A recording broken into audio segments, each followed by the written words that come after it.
Hello good morning दोस्त, राज concept classes में आप सभी का स्वागत है।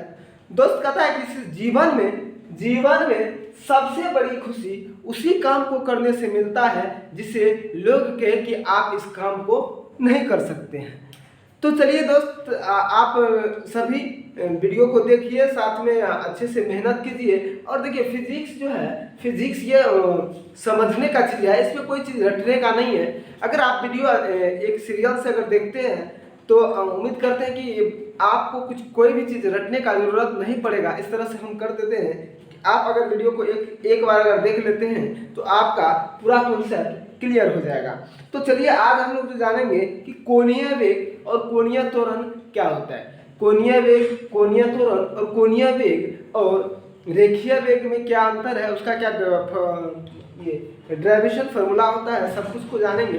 तो चलिए हम शुरू करते हैं। सबसे पहले यहाँ पे कोणीय वेग क्या है, कोणीय वेग। तो देखिए कोणीय वेग क्या होता है, कहता है विद्युतीय गति में पिंड द्वारा केंद्र पर बनाए गए कोण की दर को कोणीय वेग कहते हैं।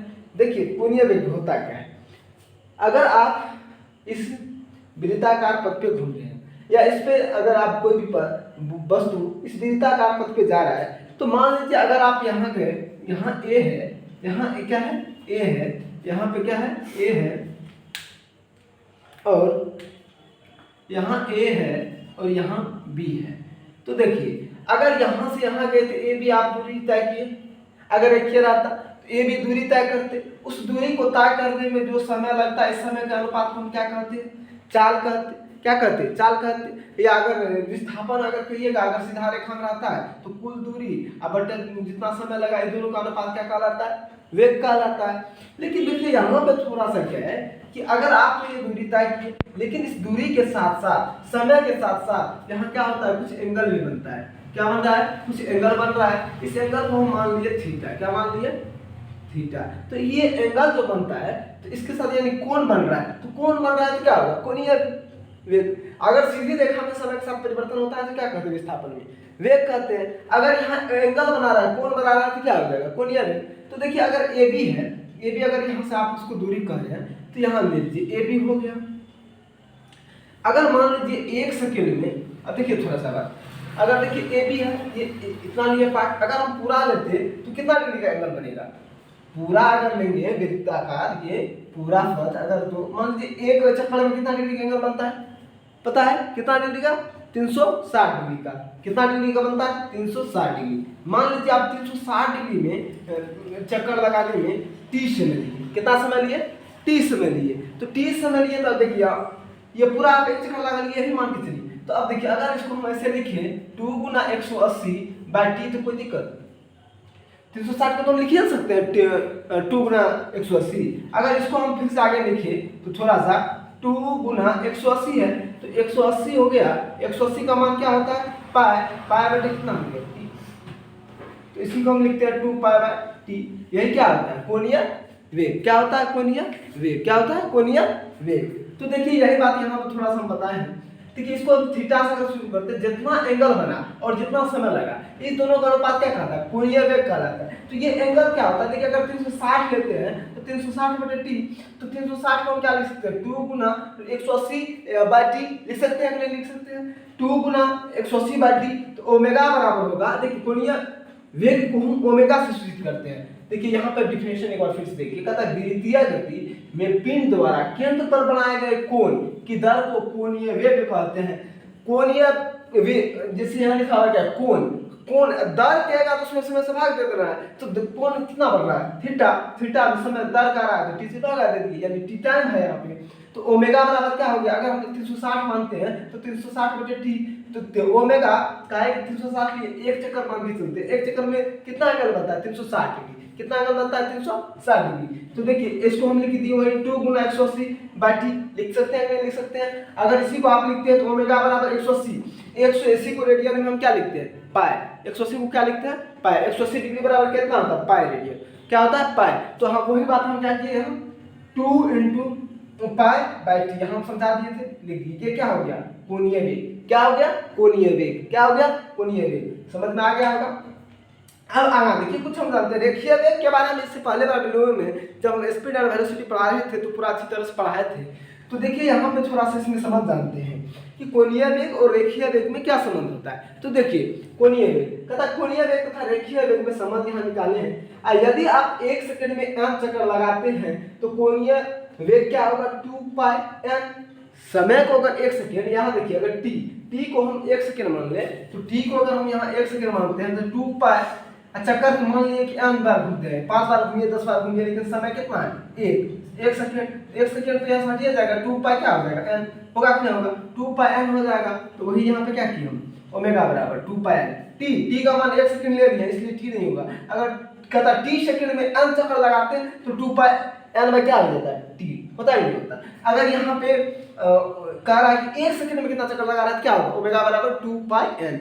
n में n चक्कर लगा रहा है तो इसलिए n 5 चक्कर का था तो 2 पाई 5 गुना 5 करते, 10 चक्कर का था 1 सेकंड में तो 2 पाई गुना 10 करते। तो यहाँ n का रहा है क्या करेंगे, n का रहा है तो 2 पाई गुना n, 2 पाई गुना n। समय t का है हटा दिए तो समय का मान कितना होता है 1 सेकंड। वो यहाँ पे कह रहा है कि 1 सेकंड में n चक्कर लगाते हैं तो t का मान कितना हो गया 1 सेकंड, इसलिए इसको क्या किया हटा दिए। यहाँ तक हमको उम्मीद करते हैं पूरा समझ में आ गया होगा। आ गया कि नहीं आ गया, आगे देखिए कहता है यदि वृत्ताकार मार्ग की त्रिज्या, यानी अगर इस वृत्ताकार पथ है इसकी त्रिज्या r है, क्या है r है, तो 1 सेकंड में चली गई दूरी क्या होगा, 1 सेकंड में चली गई दूरी क्या होगा, फिर टाइम क्या है 1 सेकंड, टाइम क्या है 1 सेकंड। तो दूरी गिरेगा तो एक बार चक्कर लगाइएगा तो कितना दूरी, एक बार चक्कर लगाइएगा वृत्त पे तो कितना दूरी 2 पाई r, जो वृत्त की परिधि के बराबर होगा, क्या होगा 2 पाई r, जो वृत्त की परिधि के बराबर होगा। तो ये 2 पाई r हो गया यहाँ पे, 2 पाई r यानी वृत्त का परिधि। अब गुना चक्कर कितना लगा रहे हैं, तो अगर 5 चक्कर खाता तो 5 चक्कर में कितना दूरी होता, तो 2 पाई n गुना 5। अगर n का रहा है तो n, तो यहाँ हो गया 2 पाई r गुना n। अब देखिए इसको हम स्टैंडर्ड में लिख सकते हैं, ऐसे लिखे हैं 2 पाई n गुना r, ये बात लिखे कि नहीं लिखे। अब देखिए 2 पाई n यहाँ हम निकाले 1 सेकंड में 2 पाई n का मान कितना, 2 पाई n मान मतलब ओमेगा, तो ओमेगा गुना क्या त्रिज्या बराबर क्या हो गया v। यानी अगर कहेगा कोणीय वेग और रेखीय वेग में क्या संबंध है, तो कोणीय वेग क्या, कोणीय वेग और रेखीय वेग में संबंध ये है कि रेखीय बराबर वेग बराबर हो जाएगा कोणीय वेग गुना त्रिज्या, कोणीय वेग गुना त्रिज्या।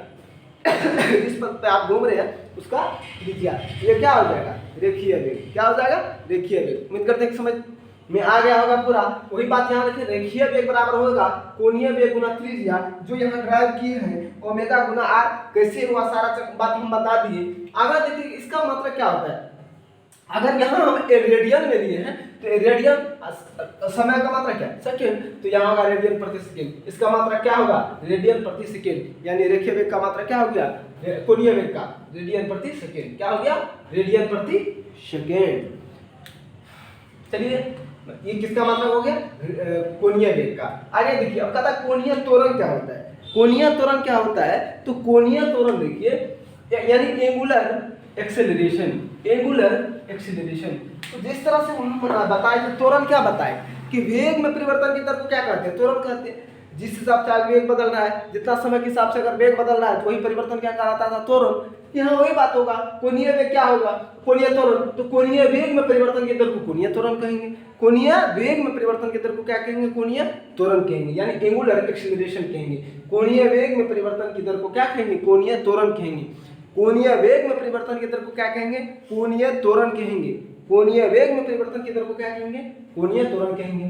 तो वही बात देखिए वेग में कोणीय वेग त्वरण, तो कोणीय त्वरण को बराबर क्या आ जाएगा कोणीय वेग में परिवर्तन समय अंतराल है तो t, तो कोणीय वेग ओमेगा, ओमेगा बटे t, ये क्या हो गया कोणीय त्वरण।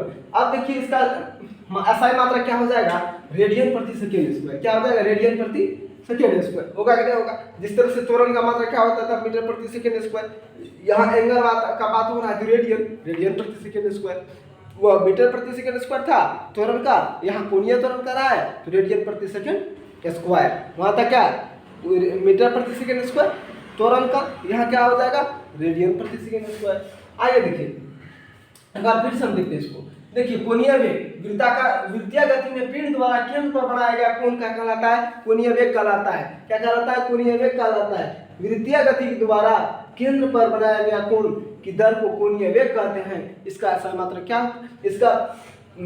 इसे हम ओमेगा से सूचित करते हैं। तो ओमेगा बराबर, अगर यहाँ थीटा कोण बन रहा है तो थीटा अगर इतना बनाने में टी समय लग रहा है तो ओमेगा बराबर थीटा बटे टी, यानी थीटा का मान अगर हम 360 लेते हैं, यानी एक चक्कर का लेते हैं तो 360 बटे टी। अगर इसको हम लिखे तो 2 गुना 180 टी। 180 का मान क्या होता है रेडियन में, पाई होता है, तो इसलिए ओमेगा बराबर 2 पाई बटे टी। कोई दिक्कत? अब देखिए कोणीय वेग और रेखीय वेग में संबंध बता दीजिए। एक चक्कर में हम चक्कर कर रहा है तो ओमेगा बराबर 2 पाई एन हो जाएगा। यदि वृत्ताकार मार्ग की त्रिज्या r ले लिए, अगर ये त्रिज्या r है और एक चक्कर में तय की गई दूरी कहेगा तो वृत्त का परिधि जो होगा एक चक्कर में, तो वृत्त का परिधि होता है 2 पाई r, तो टोटल कितना होगा n गुना कर देंगे, कहें n चक्कर का रहा है तो यहाँ होगा 2 पाई। अगर इसको स्टैंडर्ड में लिखे जो 2 पाई n गुना r, और 2 पाई n का मान कितना है ओमेगा। 2 पाई n का मान कितना है, 2 पाई n का मान कितना है ओमेगा, कितना है ओमेगा, जो क्या है कोणीय वेग, क्या है कोणीय वेग। और रेखीय वेग बराबर क्या हो जाएगा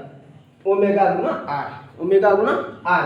तो इसका SI मात्रक क्या होता है, कोणीय वेग का SI मात्रक होता है रेडियन प्रति सेकंड, और कोणीय त्वरण का SI मात्रक क्या हो जाएगा रेडियन प्रति सेकंड स्क्वायर। कोणीय वेग में परिवर्तन की दर को कोणीय त्वरण कहेंगे। जैसे अगर ये परिवर्तन हो रहा है एंगल में और ये थीटा बन रहा है तो इसी में टी समय लगता है, तो ओमेगा जितना कोण बना बटे समय उतरा, ये हो गया क्या कोणीय त्वरण हो गया। इसका SI मात्रक रेडियन प्रति सेकंड स्क्वायर होता है। अब देखिए थोड़ा यहाँ अभिकेंद्रीय त्वरण, इसको हम अगले चैप्टर में पढ़ेंगे। अभिकेंद्रीय बल क्या है, पूरा बल के बारे में, अभिकेंद्रीय बल, अपकेंद्रीय बल, सब कुछ के बारे में, असंतुलित बल, बल का पूरा पढ़ेंगे। तो थोड़ा देखिए यहाँ पे हम उसके इस वीडियो में हम ये अभिकेंद्रीय त्वरण को लिया है। कहता है कि जब कोई कण वृत्तीय पथ पर गति करता है तो गति के दौरान उसके केंद्र की ओर एक त्वरण कार्य करता है, जिसे क्या कहते हैं अभिकेंद्रीय त्वरण कहते हैं। देखिए जिस तरह से यहाँ कोई इस पथ पे कोई अगर वस्तु गमन कर रहा है, यहाँ पे है, अगर b वेग से चल रहा है, यहाँ p पाया, इसके केंद्र की ओर एक त्वरण कार्य कर रहा है, वो त्वरण है a, तो इसे क्या कहते हैं अभिकेंद्रीय त्वरण कहते हैं। क्या कहते हैं अभिकेंद्रीय त्वरण कहते हैं। अभिकेंद्रीय त्वरण किसे कहेंगे, जब कोई कण वृत्तीय पथ पर गति करता है तो गति के दौरान उसके केंद्र की ओर एक त्वरण कार्य करता है, जिसे हम क्या कहते हैं अभिकेंद्रीय त्वरण कहते हैं। क्या कहते हैं अभिकेंद्रीय त्वरण कहते हैं। उम्मीद करते हैं कि ये सारा चीज़ आपको समझ में आ गया होगा। अगर अच्छा लगा वीडियो तो प्लीज़ लाइक कीजिएगा, साथ में शेयर भी कीजिए और कमेंट भी कीजिएगा, जिससे मुझे भी वीडियो बनाने के लिए मोटिवेशन मिल सके। तो थैंक यू दोस्तों।